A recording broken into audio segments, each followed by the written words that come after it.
okufiira mu buyumba obwo. Jjukira n'ebitanda tebabiina, akafalisa akateeka wali wansi oba ekiveera.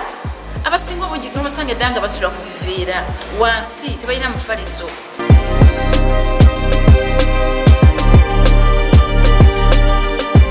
Abantu bakulu ddala balina famire, balina omukyala n'omwami, balina n'abaana.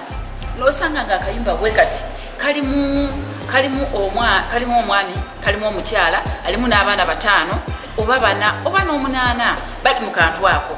Abaana bonoonese, abaana bategedde bye 6 nga bakyali bato lwa mbeera eyo.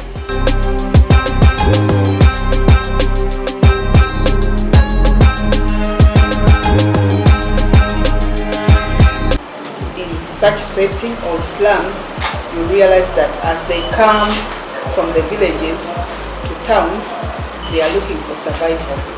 And the easiest place where they can find what they call home is a slum area, because at times they are houses which are at a very low cost, houses that are cheap.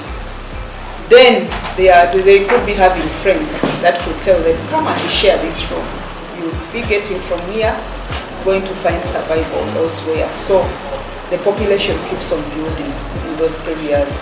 But now that one of the key issues in this campaign is advocacy, we believe that if the mindset is worked on, but also people get the correct information on what is supposed to be done, then they will be working with the ministry officials to make sure that at least where possible, issues of land tenure security are addressed.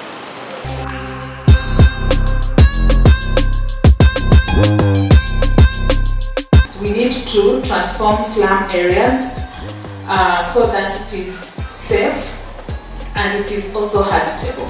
So slum transformation came out so strongly.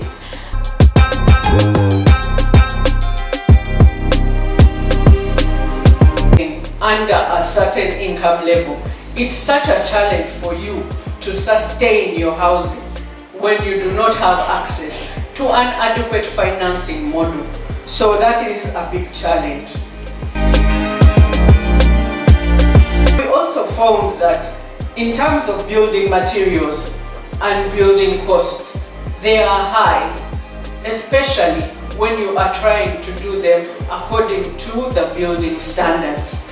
You find that you are actually incapacitated to meet the standards and you're facing high and fluctuating building material costs. People are facing challenges of secure land tenure.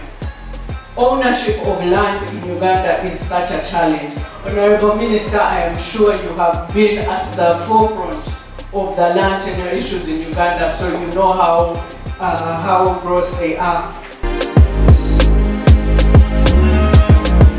Previously, because the system was manual, but this time round, we automated our titling, which actually recognizes the title if it's going to be laid over another title. Once you enter that into the system, it is definitely rejected because of the land information system, which government has decided to put in place. But of course, you realize that some of those cases continue to come because some of the reports may not have been entered onto the land information system. But right now what we are doing is, when we get such cases, is for the Commission on Land Registration to work on them and make sure that at least we have one title that can stand. He's empowered by the law to do it as long as he can be in position to tell the genuine from the one which is not genuine. And if he feels that he cannot do it, then definitely he refers some of those cases to court.